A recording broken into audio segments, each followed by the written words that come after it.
Et salut à tous, j'espère que vous allez bien. Moi ça va maxi bien. Les fêtes de fin d'année approchent, on a tous envie de trouver le plat parfait pour plaire à tout le monde. Et donc aujourd'hui, j'ai la solution pour vous. Nous allons faire des gnocchis aux champignons. C'est bon, c'est gourmand, c'est ultra facile à faire. Ça demande juste un petit peu de temps. Vous allez voir, c'est magnifique.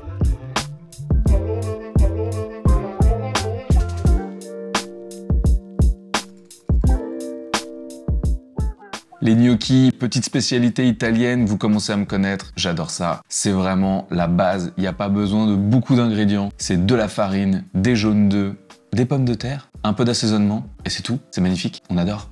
Sortez vos ustensiles, c'est parti. Et on attaque tout de suite avec la cuisson des pommes de terre. Pour leur ajouter un petit goût coquin, on va les faire cuire au four. Faites des petits monticules de gros sel et on dépose les patates. Ici, nous sommes sur 1 kg de pommes de terre. C'est parti pour 45 minutes de cuisson à 180 degrés. Elles sont bien cuites quand on peut enfoncer une lame de couteau et la sortir sans résistance. Je vous conseille maintenant de les laisser refroidir un peu quelques minutes pour pas que ce soit trop compliqué. Car oui, on va devoir enlever la peau et c'est plus facile quand c'est chaud. Chacun sa technique, moi je le fais avec une grosse cuillère, ça part tout seul. Et mon petit péché mignon, c'est de mettre de la crème fraîche et de la ciboulette dans ces petites coques et de les manger à l'apéro. On enlève donc la chair de toutes les pommes de terre. Vous allez voir, cette cuisson permet d'avoir cette petite odeur de noisette, c'est incroyable. J'utilise une balance, comme ça je peux savoir combien de chair de pommes de terre il me reste. Et donc, adapter la farine.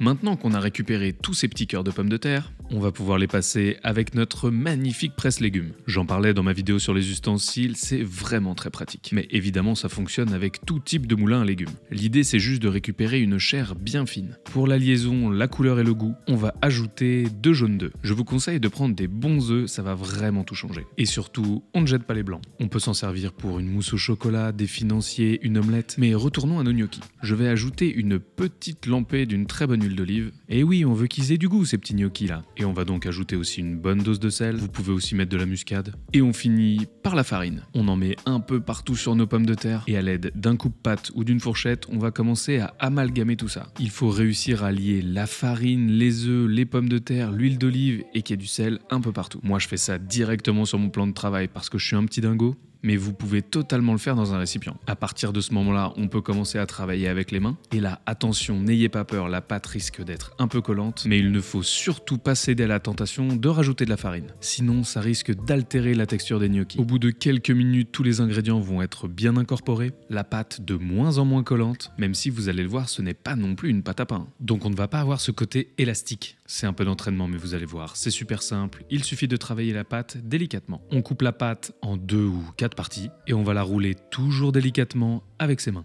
N'hésitez pas à ajouter un peu de farine pour éviter que ça accroche, mais encore une fois, attention, on ne doit pas tomber dans le piège de rajouter trop de farine. Il faut vraiment juste être très délicat avec ses mains. Avec un couteau, un coupe-pâte ou tout ce que vous avez sous la main, on va faire des gnocchis de taille égale. Ça va nous permettre d'avoir une cuisson bien homogène. Regardez-moi ces petites beautés là. Un soupçon de farine pour éviter qu'il n'accroche. Et let's go, on s'attaque à la cuisson. On va faire fondre une petite noisette de beurre dans une poêle, et quand le beurre est bien mousseux, on va ajouter nos petites chanterelles. Évidemment, ça fonctionne avec tous les champignons que vous voulez. Girolles, morilles, trompettes de la mort ou champignons de Paris, c'est parfait. On va saler généreusement notre eau bouillante, un petit check sur nos champignons mais faut pas trop les mélanger. Et on envoie nos gnocchis dans l'eau bouillante. Et attention, on reste pas loin, la cuisson va très vite. Nos champignons commencent à bien griller, c'est parfait. Et pour la cuisson des gnocchis, c'est plutôt simple, ils sont cuits quand ils remontent à la surface. Donc évidemment, ça va dépendre de leur taille. Quand les premiers commencent à faire surface, on va délicatement les pêcher avec une araignée et les transvaser directement dans notre poêle avec les champignons.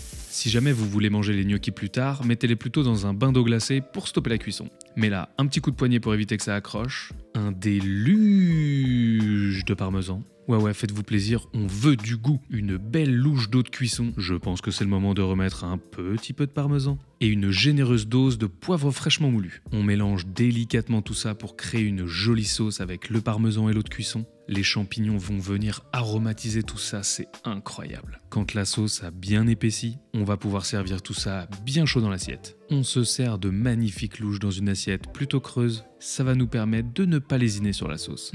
Comme on n'en a pas mis assez, je pense que c'est le temps de rajouter un peu de parmesan. Évidemment, c'est facultatif et en fonction de vos envies. Et voilà, une magnifique assiette de gnocchi pour les grands soirs. Ce qui est vraiment trop cool avec ce plat, c'est qu'il est ultra généreux, méga réconfortant et végétarien tout en étant très gourmand. J'espère que cette recette vous aura plu. Si c'est le cas, n'hésitez pas à vous abonner pour ne pas louper les prochaines. Likez et partagez-la avec vos amis. N'hésitez pas à me poser toutes vos questions en commentaire, j'y répondrai. C'était Hugo. Vous êtes toujours sur Woogies. Bon appétit. Ciao.